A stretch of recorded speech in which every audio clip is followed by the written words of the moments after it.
Olá, boa tarde. Hoje eu estou aqui para falar um pouco sobre o enxofre e suas características gerais, o ciclo e formas no solo, os fatores que afetam o teor do solo, a disponibilidade no solo para as plantas e a sua mobilidade no solo. O enxofre, ele desempenha um papel essencial no desenvolvimento das plantas. Mesmo sendo considerado um macronutriente, ele ainda é um macronutriente secundário, porque ele é necessário em quantidades menores do que o fósforo, o nitrogênio e o potássio. O enxofre, ele é essencial para as plantas, e a sua deficiência, a sua falta, ele pode levar a alguns sintomas muito ruins para as plantas. Por exemplo, ele pode ser responsável por diminuir e deixar as folhas mais finas quando está em falta, porque o enxofre, ele é essencial na criação de aminoácidos, que são os bloquinhos que compõem a proteína. E a proteína, por sua vez, é o que concede o crescimento celular. Então, se você não tem enxofre, a planta não consegue crescer saudável. Com isso, as folhas mais novas tendem a ficar mais finas e menos robustas. Além disso, a deficiência de enxofre pode levar à criação de caules lenhosos, robustos e de pequenos diâmetros, pois o enxofre, ele é essencial para a formação de compostos que revestem a parede celular, como a lignina.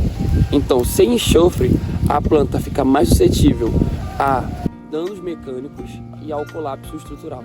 Outro sintoma comum na deficiência de enxofre é a coloração verde-amarela em folhas mais novas, pois o enxofre, ele é essencial para a síntese de clorofila, e a clorofila é responsável pelo pigmento verde que dá o verde às plantas.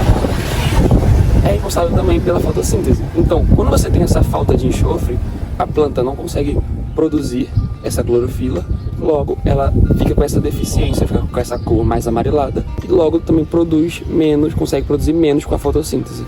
A falta de enxofre também, ela pode levar ao atraso na maturação e na criação de frutos, porque o enxofre está relacionado com a criação dos compostos que formam esses frutos e essa maturação. Então, quando você não tem enxofre suficiente, a planta acaba levando um atraso e ela não consegue se desenvolver completamente no tempo certo. O teor de enxofre no solo, ele pode ser afetado por diversas condições, como o pH, já que o enxofre, ele é mais comum em solos mais ácidos, pode ser afetado pela textura, pela matéria orgânica e pela atividade microbiana. Além disso, a poluição atmosférica também pode afetar a disponibilidade do enxofre no solo. No solo, o enxofre pode estar presente de várias formas, como sulfato, sulfeto, enxofre orgânico e formas elementares. Para as plantas, o mais comum é elas conseguirem absorver o sulfato, que é solúvel em água e é facilmente absorvido pelas raízes. As outras formas, como o sulfeto e o enxofre orgânico, costumam passar por transformações antes de serem absorvidas pela planta. A disponibilidade de enxofre para as plantas no solo está relacionada à sua forma. Então, por exemplo, o sulfato, ele é mais comum em solos bem oxidados e bem drenados, e o sulfeto está mais relacionado a solos anaeróbicos e mal drenados, pois são as bactérias, os micro-organismos que fazem essa transformação do sulfato em sulfeto. O enxofre, ele entra no ambiente principalmente por processos naturais, como a decomposição de material orgânico, atividade vulcânica e emissões de gases por atividade geotérmica. A atividade humana, ela também consegue produzir o enxofre no solo, através da queima de combustíveis fósseis e utilizando adubos que contenham enxofre. A mobilidade do enxofre no solo, ela pode variar dependendo da forma em que se encontra. O sulfato, ele é mais solúvel em água, portanto, ele é mais facilmente lixiviado, especialmente se o solo for arenoso e bem drenado. Já o sulfeto, ele é mais insolúvel e mais difícil de ser lixiviado.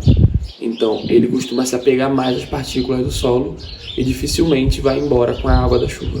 Em resumo, o enxofre é essencial para as plantas e a sua deficiência pode levar a vários sintomas prejudiciais, como vocês viram.